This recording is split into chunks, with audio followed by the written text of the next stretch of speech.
From the 32 now, here's 1st and 10. To throw, it's Breeze.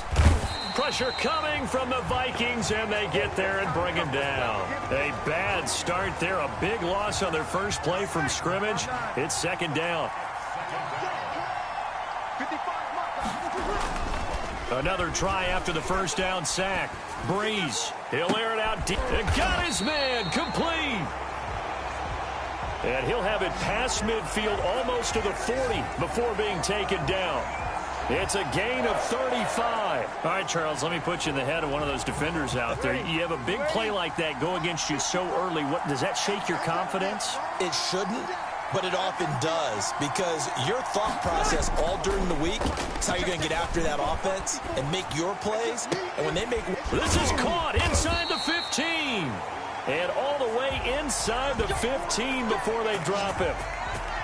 He got 29 yards that time.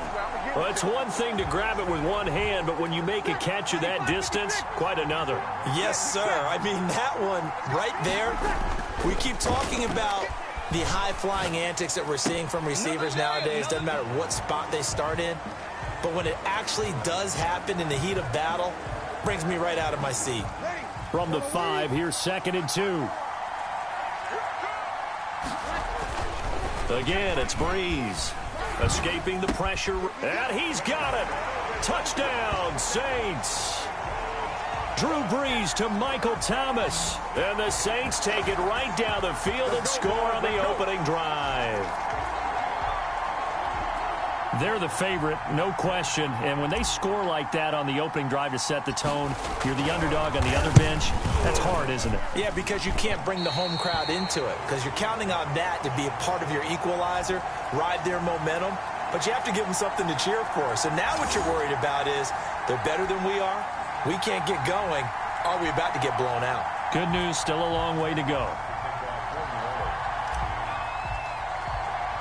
So with the missed PAT in his rearview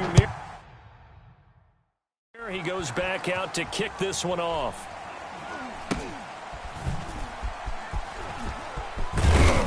And he'll be tackled just shy of the 25.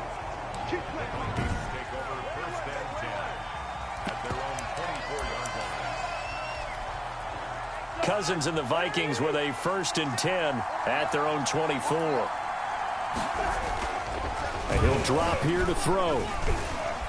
Eluding the pressure right. He's going to take off with it. And he's taken down but able to slip across the 35.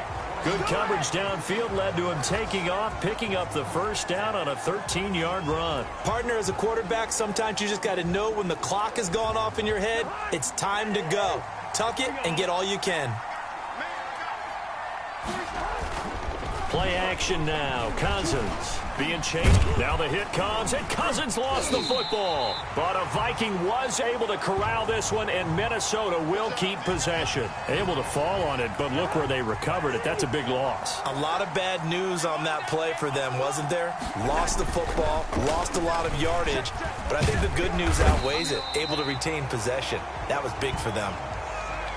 Well, this is what happens when you get behind the chains, as people like to say. When you have obvious passing situations, hard to vary it up and fool a defense. And you hate those situations if you're an O-lineman, right? Oh, without a doubt, because you just know they're coming. Thrown across his body, and it's intercepted.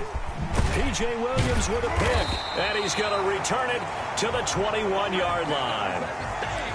He's just got to be thinking, I hope that's not a harbinger of things to come. Very first pass of the afternoon picked. And where do you go from here?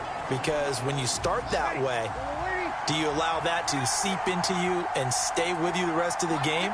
Or do you find a way out of it? We're going to find out. So after the INT, it's Breeze. And that is incomplete. He couldn't hold on through the contact. Brings up 2nd down. That's what you're going to need to do against those big receivers. You got to get in there and get physical with them. That time he got in close, got in tight, and knocked the ball away.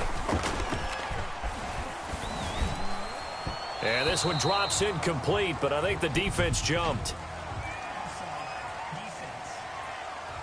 Hey, baby. This ain't good enough. And that one was relatively easy to see. I noticed that from up here. Yeah, it doesn't take a whole lot, does it? Sometimes you get multiples. What I always love on these offsides is when each side points at the other. Hey, you did it. No, you did it.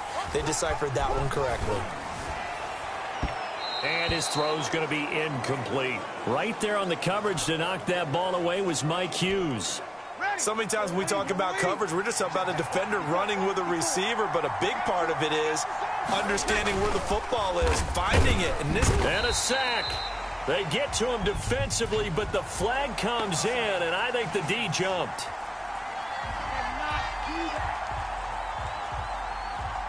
Well, we looked at each other right when he flinched. We knew that that flag was coming. Yeah, offsides, easy call, mark off the 5, and keep it moving. Good work that time to get him to jump, and now here's 1st and 10. Now Breeze, maybe a free play. And he's going to go down, but a penalty marker too, and they might very well.